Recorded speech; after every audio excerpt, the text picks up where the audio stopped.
right, shifting focus to the breaking news coming in as far as the smuggling case with Rania Rao is concerned. The accused in this gold smuggling case, Rania Rao has moved the Karnataka High Court seeking bail. This, remember, after her bail was rejected at the Economic Offences Court and Sessions Court. So Rania Rao now moving Karnataka High Court seeking bail in this smuggling case. My colleague Neha is joining us with more on this. Neha, what more details do you have? Rania Rao has moved to Karnataka High Court seeking some relief from there.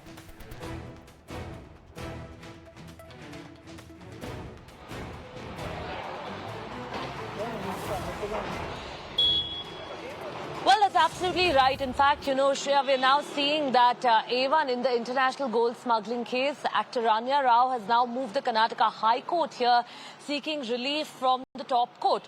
What we are being told at this point in time is that even as her bail petition, in fact, was rejected in two of the lower courts, in the Special Court for Economic Offences, as well as the Sessions Court, she's now approached the higher court here, now demanding that, in fact, she be granted bail.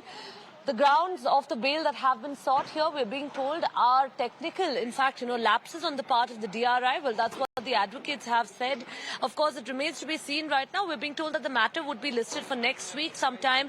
And even as she continues to remain right now in the custody, it has to be seen what other information, in fact, of course, comes through in the course of the investigation. Remember, A3 Sahil Jain, also, who was recently arrested in this entire case, has shed more light on Rania's dealings and how, in fact, this entire smuggling network itself was established.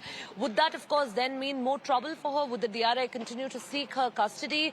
Or would bail be granted is a question that would be answered in due course of time.